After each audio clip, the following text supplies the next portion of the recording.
Hello, welcome to this episode of Talking About Rock. Here we bring you rock interviews from veteran and upcoming artists. We're always available wherever you get your podcasts on all the streaming services, and you can subscribe to our YouTube channel so you don't miss an episode. Follow us on our social media and our website, talkingaboutrock.com. Today we have our high school confidential contest winner, Nashville musician Tyson Leslie. He grew up in Colorado and Kansas City, Missouri. He came from the U.S., from Vietnam, through Operation Baby Lift. And he has toured the United States, performing with many bands and relocating to Nashville, where he first worked with country singer Tracy Lawrence and became a regular pianist at the local venues. He's also the leader of an all-star cover band, Rare Hair, and has also recorded or toured with Faster Pussycat, Enuff Z'Enuff, and LA Guns.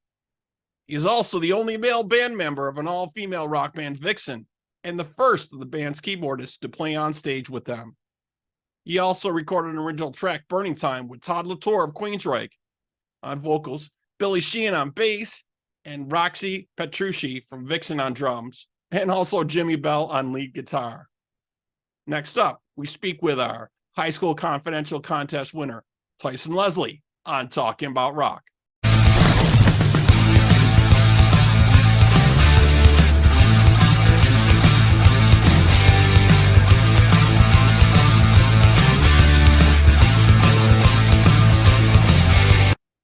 Okay, we are now so happy to have with us an outstanding musician and also the winner of the high school confidential contest, Mr. Tyson Leslie. Tyson, how's it going, man? It's going well. How are you? Good, man. Just getting things done with from Halloween, finishing some things up. I know you're busy and stuff. Did you do some Halloween festivities?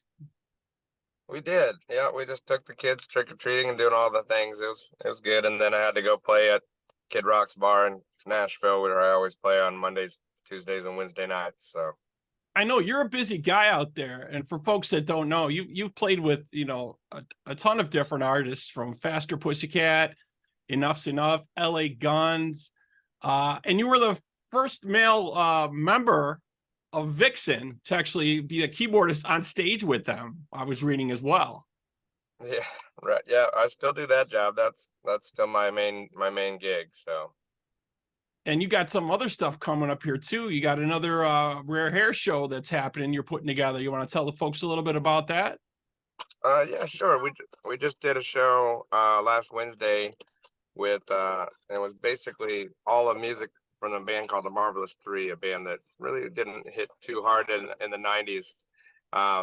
But Butch Walker, the singer and guitar player of that band, went on to have quite a career for himself just as a producer and solo artist. So we did that, and the next one coming up is December 5th on Tuesday night, and it's the music of Desmond Child. It's basically all the big hits, lots of Kiss, Aerosmith, Bon Jovi, and then a little bit of other stuff too. So Yeah, very, very cool. He just came out with his book, and I was just starting to read through that a little bit. Just amazing stuff. He was just the go-to songwriter in the 80s for so many bands. He had the golden touch from going from Aerosmith to Bon Jovi, starting with Kiss, of course, doing tons of stuff with them. But yeah, just outstanding, man. But when you wrote in, I don't know if you want to share with our audience and all, when you wrote in, you have a little bit different story of how you kind of started out here and you came to the US. Do you want to share any of that with our audience? yeah, sure. Yeah, I mean, I was born in Vietnam. I came to the United States when I was about 9 months old. And around the end of the war, there was a lot of orphan kids that just kind of got dispersed in three different parts of the United States, the Midwest, and then the East Coast and West Coast. And this is like old Pan Am flights and stuff. And they were all adopted by various families all over the United States. And I was one of them, adopted by a Caucasian family in Denver, Colorado. I lived in Greeley, Colorado from 1975 until 1988, and then I moved to Kansas City. I was there I played with all my heroes and played every dive terrible bar that there is to the arena in that town. I did everything that I possibly thought I could, and then in 2015, I got a call from a friend of mine, and they talked me into moving to Nashville. And ever since I've been there, it's been, man, I've been busy and just kind of riding the wave of the whole music business. Yeah, things are going great for you out there. I mean, just outstanding from all these different artists you've been playing with. And you did an original track too, Burning Time, with Todd La Torre from Queensryche, and our good Yeah, friend Billy Sheehan is on there with you. Plus yeah. Roxy from VIXEN is on there with, and Jimmy Bell. Jimmy Bell was on the show a while back too, Oh, he talking was with us. nice. Yeah. So and I saw it when I saw you did that, I was like, that's outstanding as well, man. Very, very Well, cool. thanks. Yeah, I wrote that song. Initially, was originally just a song. I was writing songs for Vixen, and they thought that was a little too heavy. When I originally wrote that song, it's kind of more like "There's Only One Way to Rock" kind of vibe. That Yeah. was kind of what I was going for. And but Cher thought it sounded a little too much like Judas Priest. So we just kind of went with that. So I called Roxy, still liked the song and wanted to do something with it, and I liked it too. So I was doing, this was during the pandemic, because I was doing this gig with a band called Black Jacket Symphony, playing all Queen music one night. And I remember calling Roxy. I got off the tour bus and I was like, I still want to do something with this song. What do you think about Todd La Torre? Do you think he would, And she said, yeah, give him a call. So I called him and we co-wrote the song together. He wrote the lyrics and the melody. I wrote all the music, and it came out really, really good. Yeah, definitely a very, very cool track for sure, for sure. And I was reading also, when you originally came out there to Nashville, you actually started working with country singer Tracy Lawrence, playing Yeah, that was my piano, first gig. playing do I was here for like 2 months, and I had that gig. It was crazy. So I wasn't great at it though. Country music, not. I like it. I like listening to it. I'm not very good at playing it, apparently, because I only lasted about a month in that gig. yeah, just So not your wheelhouse. Just but look at the stuff you've done since then. I mean, yeah, so yeah, so for much sure. stuff's going on. There's so many folks that I know go to the rare hair shows out there, and sometimes Good. you get folks in the audience I think that you don't even know are there. Local Yeah, musicians. Because sure. lots of different folks live out there, and all of a sudden Yeah, we had sometimes a they're guy popping up from on stage, yeah, we had a guy from Matchbox 20 out at the gig last Wednesday. I had no idea. I didn't know he was there until like the end of the night. So right? I didn't even get to meet him. I was like, well, man, okay. But then, yeah, like, we have Richie Faulkner's come out a few times. He came out before I even knew him and became friends with him. So that was pretty trippy to see him out in the audience. We had Chris Caffrey from Trans-Siberian Orchestra was out one night. Oddly enough, the one night we played Trans-Siberian Orchestra song, like we did a song by them, and and like three members of TSO were in the audience that night, and I didn't even know it. It was It's just crazy. perfect timing. Yeah, definitely. Yeah. Very, very cool. And I think Nico might have stopped in too. Nico McBrain from Iron Maiden at some point. Was he there as well? Well, if he was, that was unbeknownst to me. I know he was seeing a girl here for a while and was kind of out and about. He did show up to this tribute thing one night. It was not one of my shows, and sat in with the Iron Maiden tribute band, which of course made their whole lives. Like that was a big deal for Oh, them. okay. Yeah, it was a Maiden tribute band out there. Yeah, that's right. Exactly. Yeah, Yeah, just there's so many folks that are living out there now. So many musicians have moved there. This has become a really booming mecca now for music. It's yeah, not for it's sure. not just country music there anymore. It's all kinds Not at of all. different stuff. Yeah, So yeah. very, very cool. Yeah, definitely. So you want to tell us a little bit more about the Rare Hair Show? Is that going to be at the Basement East again out there? Yeah, that's Basement East. The show will be at 8 o'clock. It's so for those who don't know what Rare Hair is, we just get a collection of musicians, mostly guys that are on the road for a living, playing with the big country acts. We've had Taylor Swift guys, we've had Florida Georgia Lines guys, we've had all kinds of people from all those types of acts. And then there's, like you said, a lot of the rock guys live in town now. So we've had Cinderella guys come out, Winger guys, guys from, oh God, I mean, the list is kind of ridiculous. And when I look at it now, I still am like, I don't know how the hell I got here, but this is pretty cool. So basically, And when you go to one of these shows, you're not sure who might step up. absolutely not. Yeah. I mean, and I usually won't announce them. So you just kind of have to show up and hope, and see what happens. We've had Hugh McDonald from Bon Jovi play on it a couple times, and basically what it is, we get those guys, and then we get the guys that work, just the local musicians that work downtown and work other capacities of music, and we throw them all in a pot and we play a bunch of deep cut 80s hair metal music. Basically, that's why we call it Rare Hair. So you're not going to hear, well, this time you are going to hear Living on a Prayer because it's for Desmond Child, but typically you're not going to hear the songs that you hear by bar bands, all across the United States. You're not going to hear Sweet Child of Mine or Pour Some Sugar on Me. We're going to go a lot deeper. If you're doing Guns N' Roses, we're going to do something like Estranged, or we're going to do something weird, or if we're going to do Bon Jovi, we'll do something like In and Out of Love, or something that's not like overplayed or a hit. Yeah, very, And that very cool. and it's super fun for all of us because I found that a lot of the guys that tour with these country acts, they're all around my same age, so they all grew up on the same stuff, and they're all extraordinary players. You just don't really get to see that on the gig that they do because they're playing like, 4-chord bro country and stuff like that for a living. But Right.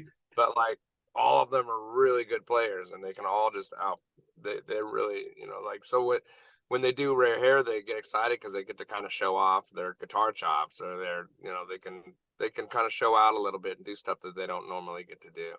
Right. I was going to say, you got to give them a lot of freedom, and it's just kind of actually enjoyment for them. It doesn't feel like it's just another gig where they're playing the same stuff. They get to mix it up and have some fun, and Yeah. that's a great venue Play out there. songs that I've always wanted to play my whole life that I would never get to play in a band. So I can just pull out, and I pick the songs, so it's always my own personal playlist, basically. Right. So you're in charge of the all-star band and kind of putting that together. You've done this for how many years now? Since 2016. So we're the one that we're doing for Desmond is our 18th show, and yeah, we're excited, man. It's gonna be awesome. Very, very cool. And what's the date for that going to be again? Tuesday, December 5th, the Basement East in East Nashville. All right, cool. So if you folks out there in Nashville, go and check out that show. It's always amazing. You never know who's going to stop in, who might be in the audience. Like you said, sometimes they don't want to be bothered. Sometimes they just want to sit in the corner and listen.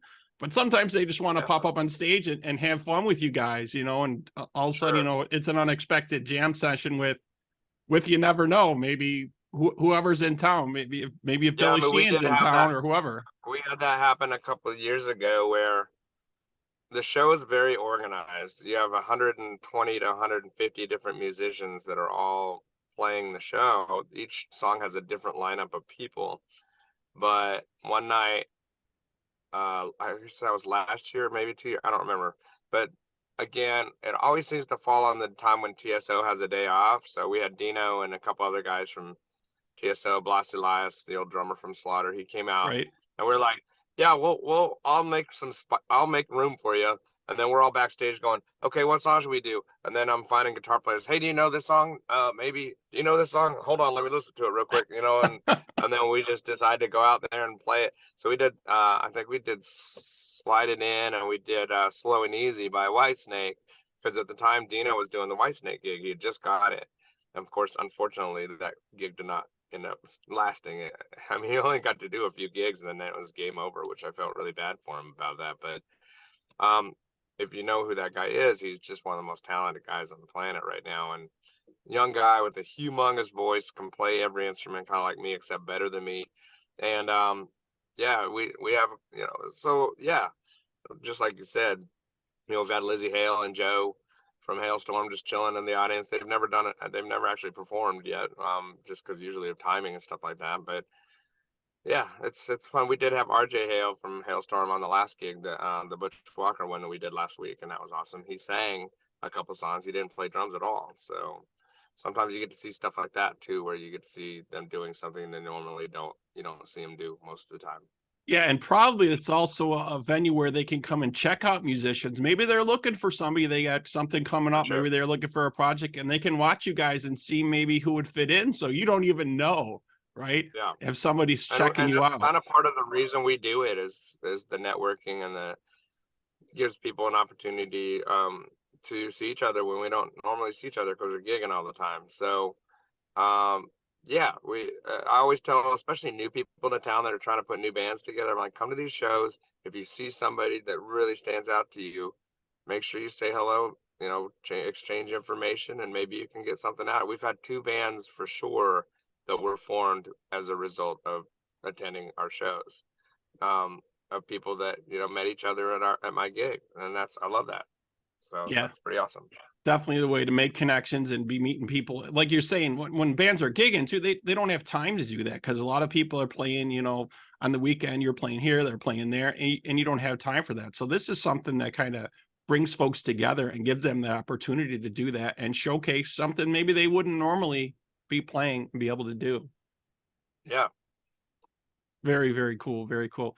Well, I was so surprised to get your entry. We had so many entries we were going through, and actually we wanted to talk to you a while back. We were trying to hunt you down, and I know you're such a super busy guy. And then I saw your entry come through. I'm like, Tyler just emailed it, and I'm like, and you had such a cool story background too. You don't have the typical, the typical school upbringing and background and everything. It's like very different spin. Like, this is very cool, and you're also killing it out there in Nashville, which is great, man. Oh, thank you. Yeah, Yeah, I love it here, man. It's where I belong for sure.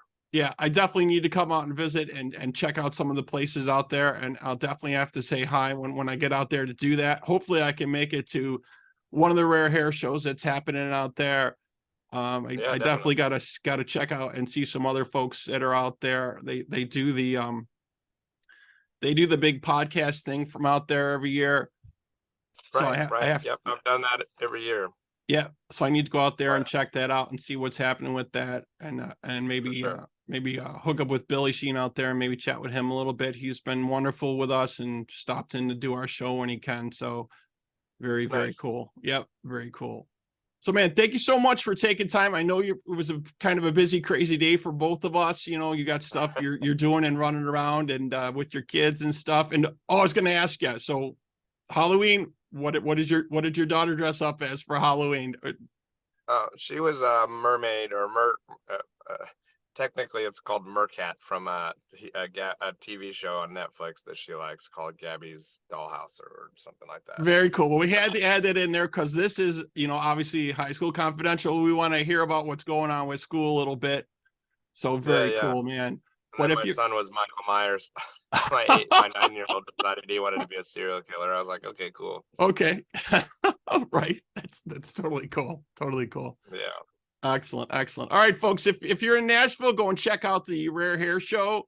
Tyson Leslie out there and his all-star band. You never know who's going to stop by at this show. And it's deep cuts. You're not going to be hearing the normal everyday, 80s hits. You're going to hear some deep cuts. So if you're into this music, definitely you want to go out and check it out. And like you said, you never know who may be there. That's right. And they're great players. They're always just, top of the line guys and girls. It's a lot of fun. Very cool. Very cool. All right. Thank you so much, Tyson. I appreciate you taking the time and hanging out with us for a little bit for our contest winner here. We'll send you some stuff. We'll talk to you after the show here. I got some stuff I want to send you, but great to speak with you, man. Hope to chat with you again. Yes, sir. Sounds good. All right. Have a good one. All right.